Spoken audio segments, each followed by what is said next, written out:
តោះបងប្អូនអរគ្នាថ្ងៃនេះគឺខ្ញុំមកធ្វើវីដេអូថ្មីពីរបៀបក្នុងការចូលទៅឆែកមើលតើ Gmail របស់បងប្អូននឹងមានភ្ជាប់ជាមួយនឹងកម្មវិធីឬក៏ website ណាខ្លះដោយអ្នកនរគ្នាបានឃើញនៅលើអេក្រង់ទូរស័ព្ទដែរអញ្ចឹងអូខេអញ្ចឹងពីរបៀបការចូលទៅឆែកអត់ពិបាកទេអ្នក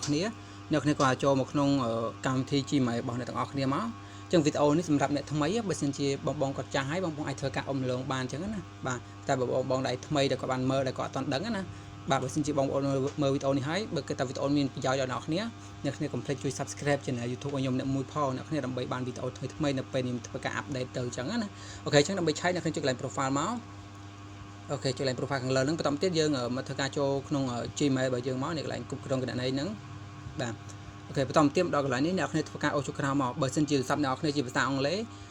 អ្នកគ្នាអាចធ្វើការចំណាំជារូបភាពហ្នឹងហើយអ្នកគ្នាអូសចុចក្រោមទៀតមកអ្នកគ្នានឹងឃើញនេះបាទអ្នកគ្នាអាចចំណាំជារូបភាពក៏បានដែរនេះ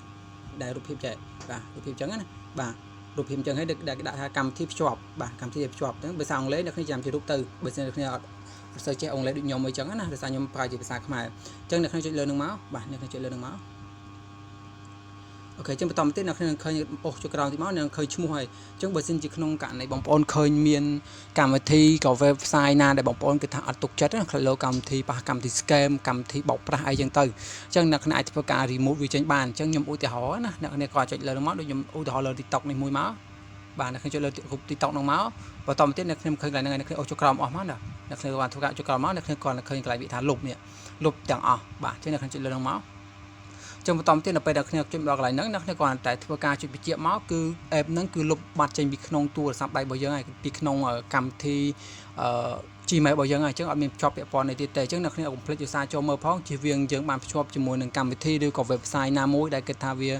ស៊ីឬក៏លួចទិន្នន័យរបស់យើងអីចឹងណាអ្នកគ្នាអាចធ្វើការ remove ចោលបានអញ្ចឹងវីដេអូមានតែប៉ុណ្្នឹងឯងអ្នកគ្នាសម្រាប់ការចែកម្លែកបើសិនជាអ្នកគ្នាគិតថាវីដេអូមួយនេះល្អឬក៏សំខាន់អីអ្នកគ្នាអាច comment នៅខាងក្រោមវីដេអូនឹងម្នាក់មួយផងបាទអូខេអរគុណច្រើនជួបខ្ញុំនៅវីដេអូក្រោយទៀតអ្នកគ្នាសម្រាប់ការចែកម្លែកចឹងណា